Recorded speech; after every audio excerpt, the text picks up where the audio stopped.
फिर आगे हम लोग पढ़ेंगे गुणसूत्र तथा जीन में समानता, मतलब parallel between chromosome and gene.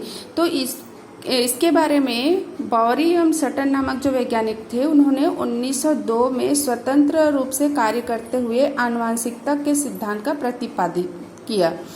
बाद में इस सिद्धांत का विस्तार मॉर्गन नामक वैज्ञानिकों ने और वैज्ञानिकों के साथ मिलकर आगे किया। इस सिद्धांत के अनुसार जीवों के जो लक्षण होती है और जीवों के लक्षण को निर्धारित करने वाले जो कारक या गुणसूत्र होते हैं, वो गुणसूत्रों के माध्यम से ही आगे जाती है। अर्थात गुणसूत्र आनुवंशिक गुणों का वाहक होता है। इतने समय से हम पढ़ते आ रहे हैं कि जो आनुवंशिक लक्षण होती है या जो भी लक्षण होती है माता पिता में, वो आगे पीढ़ी दर पीढ़ी कैसे पहुंचती है। तो गुणसूत्र आनुवंशिक गुणों का ही वाहक होता है जो आगे गुणों को प्रवाह करती है। वंशागति के समय जीन तथा गुणसूत्रों के व्यवहार में अत्यधिक समानता देखी जाती है। इन्हें ही इसमें पाए जाने वाले सम व्यवहार को ही समरता या parallel between chromosome and gene कहते हैं। क्योंकि ये क्या होती है, पैरेलल मतलब सम व्यवहार होती है, समान व्यवहार करने वाले जो गुणसूत्र होती है वही क्या होती है, आनुवंशिक गुणों को एक पीढ़ी से दूसरे पीढ़ी बढ़ाते हैं। इस प्रकार आनुवंशिक गुणों के वाहक गुणसूत्र ही होती है। यहाँ पर जीन एवं गुणसूत्र की समानता के कुछ प्रमाण बताए गए हैं। क्या प्रमाण बताए गए हैं? जीन एवं गुणसूत्र दोनों पीढ़ी दर पीढ़ी जाते हैं। दोनों क्या होते हैं? पीढ़ी दर पीढ़ी जाते हैं। फिर सेकंड कहा गया है, युग्मकों में प्रत्येक जोड़ी गुणसूत्र तथा प्रत्येक जोड़ी जीन में से केवल एक गुणसूत्र तथा जीन पहुंचते हैं। अर्थात युग्मकों के निर्माण के समय इनकी जोड़ी टूट जाती है। आप लोग हम पढ़ रहे हैं, जैसे मैं वहाँ पे हम लोग टी और स्मॉल टी, ये क्या हो गया टॉल और ये क्या हो गया डॉल्फ, ठीक है। जब भी इसका हम लोग संयुग्मन कराते हैं, ये क्या है, ये जोड़ी में है, ये दोनों एलिस क्या है, जोड़ी में है। लेकिन जब कभी भी इन दोनों का संयुग्मन होता है तो इनमें से केवल एक ही एलील क्या होती है, आगे फर्टिलाइजेशन में भाग लेती है और इसमें से जोड़ी में से टूटकर एक गुणसूत्र, एक जो जीन होती है, गुणसूत्र होती है, वही क्या होता है, आगे टूटकर नेक्स्ट पीढ़ी में जाती है। इसी को यहाँ पर बताया गया है कि युग्मक में प्रत्येक जोड़ी गुणसूत्र, प्रत्येक जोड़ी जीन में से केवल एक गुणसूत्र या जीन क्या है, आगे युग्मक का निर्माण करने के युग्मक के निर्माण के समय उनकी जोड़ी में पहुंचती है। फिर आगे बोल रहे हैं, प्रत्येक गुणसूत्र जोड़ी में पाई जाती है। प्रत्येक गुणसूत्र क्या होती है, जोड़ी में पाई जाती है, जिनमें से एक एक क्रमशः मातृ और पितृ मतलब मेल और फीमेल युग्मक द्वारा ग्रहण की जाती है। ये समजात गुणसूत्र कहलाते हैं।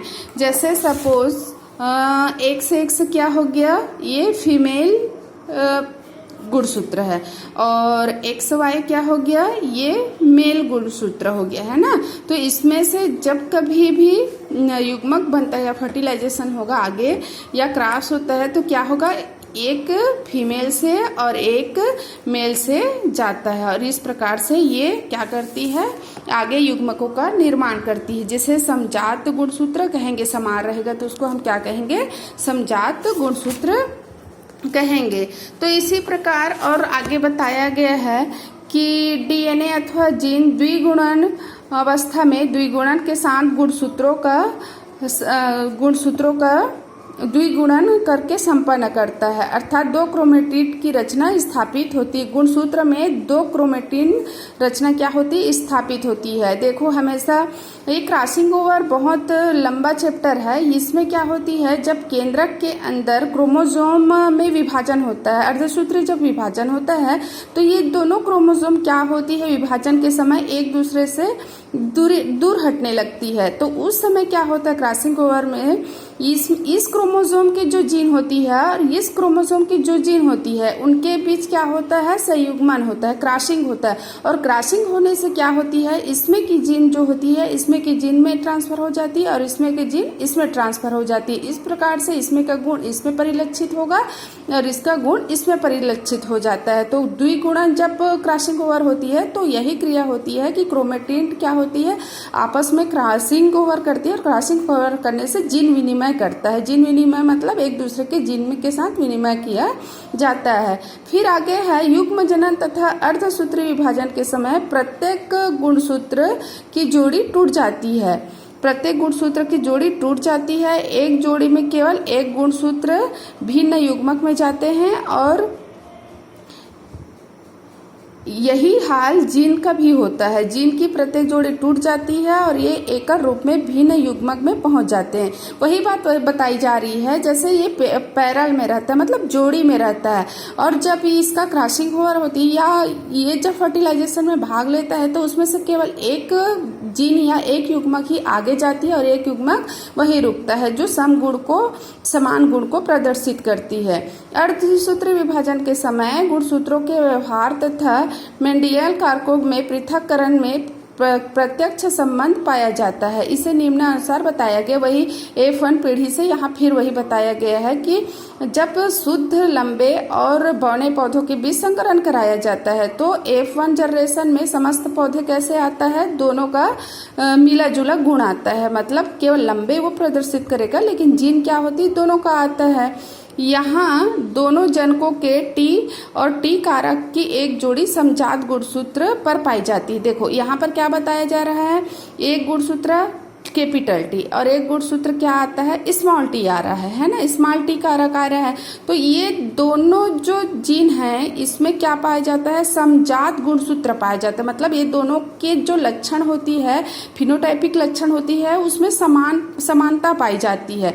हम लोग वही पढ़ रहे हैं ना, अभी पैरल पढ़ रहे हैं, पैरल जीन पढ़ रहे हैं। तो पैरल जीन क्या होती है, जब दोनों जीन की जो लक्षण होती है वो समान होती है और वो आगे दर पीढ़ी पहुंचाने का कार्य करती है। उसी को यहाँ पर मेंडलीव की जो F1 जनरेशन है, एक संकरी क्रॉस है, उसके माध्यम से यहाँ पर प्रदर्शित किया गया। आगे यहाँ पे वही चीजें बताई गई है कि जब दोनों आपस में क्रॉस करते हैं तो उसमें से एक एक जीन जाती, जो एक एक जीन आगे जनरेशन में जाती है उसमें क्या होता है, समान गुणसूत्र पाई जाती है और यही समान गुणसूत्र क्या कर रहा है, पैरल जीन को दर्शा रहा है।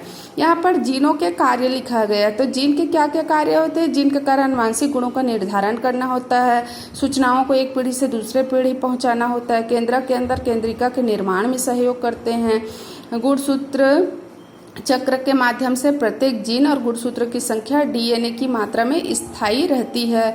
जीन के माध्यम से ये विभिन्न लक्षणों को विलक्षित करती है। ये कोशिकाओं के निर्माण में भाग लेती है।